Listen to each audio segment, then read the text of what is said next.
अब जैसे रात को भी चल जाता, पर रात को 12-1 बजे जब बरसात आ गई तो काम को थोड़ा सा रोकना पड़ा। अभी भी परमात्मा से का सबसे लंबा और सबसे ज़्यादा वक्त लगने वाला रेस्क्यू ये कोटपूतली का रेस्क्यू बन गया है। वो मासूम चेतना, 3 साल की चेतना अभी तक बोरवेल में तड़प रही है। अभी तक किन हालातों में है, किन परिस्थितियों में है, भूख से तड़प रही है तो प्यास से भी तड़प रही है। लगातार मॉनिटरिंग चल रही है।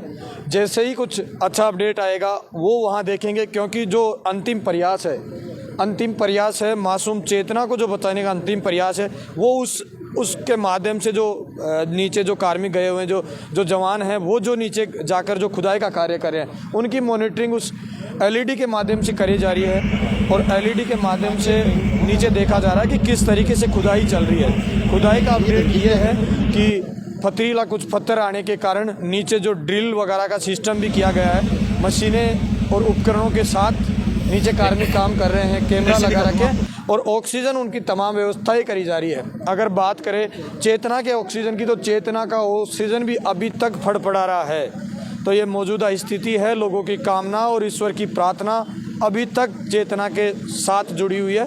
हालांकि ये पता नहीं कि ये प्रशासन कब तक चेतना को सकुशल निकाल के बाहर दे देगा। आज का हम लाइव अपडेट आपको दिखाने का प्रयास कर रहे हैं कि जो मौके की स्थिति है उसको हम रूबरू करने का प्रयास कर रहे हैं कि डॉक्टर्स की जो टीम है वो मौके के ऊपर पूरी तरीके से प्रयासरत है। जिला कलेक्टर हो चाहे कोटपूतली विधायक हंसराज पटेल हो, आज सुबह से मॉनिटरिंग कर रहे हैं कि आखिरकार आज चेतना, मासूम चेतना और 3 वर्षीय मासूम चेतना को निकाल लिया जाए। हालातों के ऊपर जाकर अगर देखा जाए तो मासूम चेतना की मम्मी और पिताजी के बुरे हाल हैं। वो सोच ही पा रहे हैं कि आखिर उस 3 वर्षीय बेटी को आखिर कब तक निकाल लिया जाएगा, कब तक इन बोरवेल से वो भूख और प्यास से लड़ रही होगी। उम्मीद अभी तक सभी की जिंदा है। ईश्वर से प्रार्थना कर रहे हैं, कामनाएं कर रहे हैं कि जो टीमें जो रेस्क्यू कर रही है वो बाहर निकाल लिए जाए। मशीनें चल रही हैं और बढ़िया बड़ी मशीन मंगाई है, बढ़िया बड़ी राड मंगवाई है और बहुत जल्दी हम कार्य कर रहे हैं। देखो परमात्मा कितनी देर लगेगी, ये तो पूरा कोशिश कर रहे हैं हम। तो लगातार हम जल्दी काटा जाए। अब जैसे रात को भी चल जाता, पर रात को 12-1 बजे जब बरसात आ गई तो काम को थोड़ा सा रोकना पड़ा। अभी भी परमात्मा से यही कृपा हम चाहते हैं, अगर हमारे ऊपर बरसात आज़ाद नहीं हो तो हम पूरी कामयाबी के ऊपर हैं। जैसे ही पत्थर कट जाएगा तो हमारी बिटिया को हम बाहर निकालेंगे जल्दी। क्योंकि आप जनप्रतिनिधि भी हैं तो आसपास के लोग आपसे बात कर रहे होंगे, पूछ रहे होंगे, वो सब संतुष्ट हैं कि प्रशासन अच्छी कार्रवाई कर रहा है? बिल्कुल। प्रशासन रात को भी जब बरसात हुई 12-1 बजे तो हमने हमारी कलेक्टर साहिबा से बात की, हमारे एसपी साहब से बात की। जब बरसात हुई, जब पूरी मॉनिटरिंग कर रही थे, और अभी भी सुबह भी मैडम ने हमने दौरा किया, दोबारा भी आए हम, और अभी भी मशीन चल रही है। 2 आदमी दोबारा नीचे गए हैं। अच्छी मशीन क्वालिटी की मंगवाई है और अच्छी डील मंगवाई है और नीचे कार्य चल रहा है, और कंप्रेसर से हवा डालकर और उसको प्रदूषण हो रहा है उसको बाहर निकाल रहे हैं।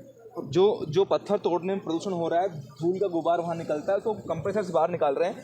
जिला कलेक्टर मैडम है, हमारे पास सफिशिएंट टीम है और एक टाइम पे 2 आदमी जाते हैं साथ में काम करने के लिए।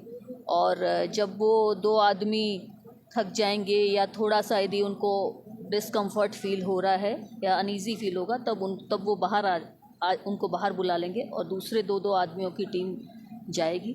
तो ऐसे एक्सपीरियंस्ड जो रेट माइनर हमारे पास उपलब्ध हैं और वो लगातार काम करेंगे। नीचे मोबाइल भी आराम से काम कर रहा है या वॉकी टॉकी से बात हो पा रही उनसे? हाँ, वॉकी टॉकी से भी बात हो रही है और मोबाइल से भी हो रही है और इवन डायरेक्ट भी बात हो रही है। ये जो हमने बनाया है वेल जैसा, इसके ऊपर से यदि हम आवाज़ लगा रहे हैं तो उनको पूरा तरह से सुनाई दे रहा है और वो जवाब भी दे रहे हैं। कितनी दूरी में दोनों जो बोरवेल हैं, जिस बोरवेल में चेतना फंसी है और जो नया बोरवेल आपकी ओर से किया गया, उसमें कितनी दूरी है जो उनको काटनी है? क्योंकि पत्थर आप लगातार बता रहे हैं कि ज़्यादा चट्टानी है। लगभग 7 से 8 फीट के बीच की दूरी है। और अभी जो फंसी हुई है वो करीब 160 फीट पे है चेतना। हाँ, जो अंदाज जो मेजरमेंट किया है या जो असेसमेंट कर पा रहे हैं वो उसके आसपास कहीं है। तो अभी और कोई प्लानिंग, एक ही प्लानिंग है जो हमारे पास सबसे मजबूत प्लानिंग है जिसके आधार पे हम निकाल लेंगे?